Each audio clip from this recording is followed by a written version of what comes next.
Sup, my name is Ryu for the Yu-Gi-Oh! Council, and it's time for another one of those. These are the cards you should be considered playing right now, because they are good again, and we're just doing this every set, because the last one was so damn good.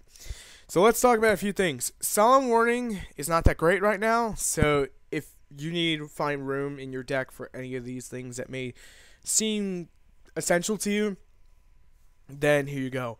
We're going to kick this off with Book of Moon because Jin, the releaser of Rituals, is basically going to lock you out of special summoning, so Book of Moon's playability skyrockets. Now, if it's not just stopping that whole special summoning base, it's going to allow you to just put things down that would normally fuck over your day. And there's a lot of things. Now, if you're using a deck that can bring out Lightning Chidori, for example, which is very popular from what it seems from the eBay prices, or has been the past couple of days, then you could play Book of Moon, set it on the field, set it face down, and then just banish it out. So that's a double use for Book of Moon. It's offensive and defensive. It's great right now to play because of Neclots, or Necros, I guess, however the English would be. Talking about that same deck, Anti-Spell Fragrance is one of the best outs you can have against that deck. This is not an expensive card by any means. It is hard to find it if you're looking at your locals. I know for me, this thing's always been sold out. I've just been too lazy to order it online. But these are great. Maybe the price did jump on them. I may be incorrect, but we'll cover that on stock market tomorrow. I was going to say Friday. I keep forgetting. But, the main thing is Anti-Spell Fragrance is such a great card for that side deck. You flip it up before the Dance Princess comes, or before they Ritual Summon, so that way you don't have to worry about it. If you know you're playing against their cloths, which is pretty damn obvious right off the bat that you're going to be playing against them, then just flip this up, ruin their day, slow them down, MST playability, over 9,000. They're going to side stuff against you. Just keep that in mind. But this is another one of those great side deck cards. Now, this is one card I did want to talk about, even though pretty much everyone knows already to use it. It is extremely cheap, so if you're on a budget, this is a card to pick up and start playing. Regardless, whatever the hell is going to happen to it on the next ban list, I don't think it's going to be a case. I think it's just, hey, look, we just want to reprint this one, you get 3 in a box, 2 in a box, whatever. This is one card you definitely want to be main decking in a good majority of your decks. If you can find the space to, you're going to be able to lock out your opponent. It's just great. It's great to play right now. Play it in 2s to 3s. It's great. Raigeki. This is another one of those. We're in the time of Swarm, and we want to just get crap off. I know I said before with the Heroes deck that released that Raigeki was rising in playability. It's at its full potential right now. You can't get any better than that. And while we're still talking about that, and Dark Law potentially being a thing, maybe rising back up at your locals, whatever, Smashing Ground's another one of those great options just to get the hell off the board. I don't think Dark Law has the highest defense stat, so be careful of that. I mean, most of the time, if you're playing against a hero player, that's pretty much going to be the only thing out on the first turn. Smashing Ground could just break that play, and then you don't have to worry about your graveyard being abused or removed. Then you could just go on with your plays, shut the deck down, and just win the game for days. Mirror Force.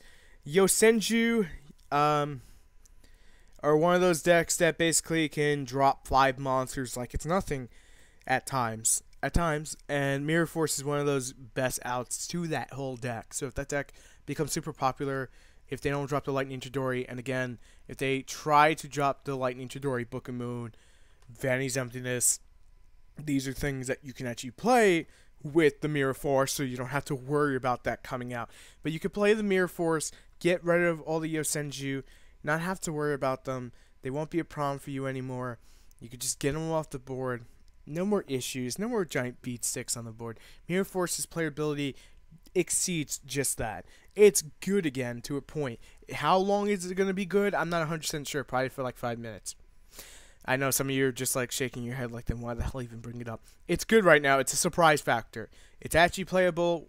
Shaddolls are on decline. This goes without saying. If they're inclined, meaning the way I phrase things, if they're being played at your locals or wherever the hell you're playing Yu-Gi-Oh, stay the hell away from Mirror Force. You do not want Mirror Force to window. That is pretty much the one thing you won't want to do. But this is one great trap card to run. If you're playing against the big 4 right now, Cleave Forts get rate stomped by Mirror Force. They won't see it coming. Shh, it's a secret. It's a dirty little secret. While we're on that subject, Torrential Tribute's another one. I don't know why the hell this picture's coming up like this. This picture's horrible. But Torrential Tribute's another one of those great cards to be using right now for monster clearing. The Yosenju drop, whatever they're going to drop. Now, it goes without saying, and I'm just going to touch upon this real quick. Mirror Force, Torrential, Smashing, and Raigeki are terrible against Ritual Beast because Ritual Beast can just pretty much chain to it. Torrential's great if you do it when the first one comes out and they don't have the second one. Then it's great. Otherwise, Vanity's Emptiness still plays better. 10 times better. 10 times better against that matchup. Just so we're clear. 10 times. Otherwise, every other deck, Torrential hits pretty hard. You're going to shut them down. It's great to play right now. Consider it if you haven't considered it. Skill Drain. Some Malefic players are like jumping for joy. If you're playing Dark Worlds, I know Dark Worlds are like just have never been mentioned in such a long time. But in all seriousness, if you have a deck that can basically main skill drain, right now is a good time to main skill drain. Neclots won't get their effects. Then you can chain the Mirror Force. Your Senju won't get their additional summons. You slow them down. Ritual Beasts can't do what they're going to do. You're going to have that MST to get out of the skill drain situation. So skill drain's highly playable right now against everything that's out there. Now, if you come against Cleave Forts, I would not advise playing this card or siding it the hell on out. So that's something you want to keep in mind. Cleave Forts are high in demand in your area. You're going against them a lot. Then don't play this card. Otherwise, play the crap out of it. It's awesome. Maxi, be extremely careful when playing this against Ritual Beast. I keep trying to remember the English name. Now, if you use this against Ritual Beast Tamers, the problem is that the deck can actually deck you the hell out. You will have no cards left when they are done. You will have nothing left when the deck is done doing its endless combos. It's plausible. So be extremely careful on that. It's great against everything else. Great to play right now. Just against Ritual Beast, there's actually about 30 other options called Imperial Iron Will that work better against that deck. I'm not even hating. I'm just pointing out that it would work a hell of a lot better against that deck. Shared Ride, also up on the incline to play because of just the sheer fact that Claws do massive searching. You take advantage of that. Trishulia is a one-of in the deck, so we're not focusing on Trishulia. This just allows you to have outs to the deck, just so we're clear, to get to everything else that you want to get to. And the final card we're going to talk about is Dark Hole. Play 2 with your Raigeki, with your Smashing Ground, with your Mirror Force, with your Torrential if you really need that monster hate. Works great with floaters. Ying Zing are going to get such a boost right now.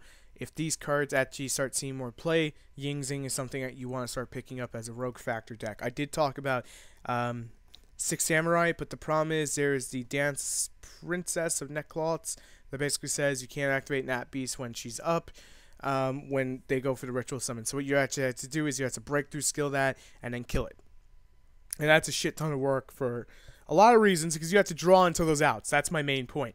So keeping in mind when I talk about rogue decks, I will talk about rogue decks here or decks that may not, be seeing play that could get better because of the cards I'm talking about here. Ying Zing's one of those decks right now that could actually see that playability boost. Alongside with Six Samurai. They're both great options right now. So if you're playing Ying Zing or you want to play Ying Zing, it's a good time too. Anyway, I'm ready for the Yu-Gi-Oh! Council. Sorry for keeping you guys waiting on this. The cards you should consider playing. It was supposed to come out yesterday, but I've been feeling under the weather, so I wanted to make sure the video was done right. And I know there's a Blue Eyes version, and a lot of you are asking, shh, soon. Just calm down. Because if I put it out too soon, and you guys don't see dual videos, I think we all know where that's going to go, and it's going to be a lot of disappointment. I don't want to disappoint you guys. Anyway, I'm working on Subscriber Showcase, about 30 other things, so I got to go. Make sure to rate, comment, and subscribe, and I'll see you guys later. Thanks for watching. Peace!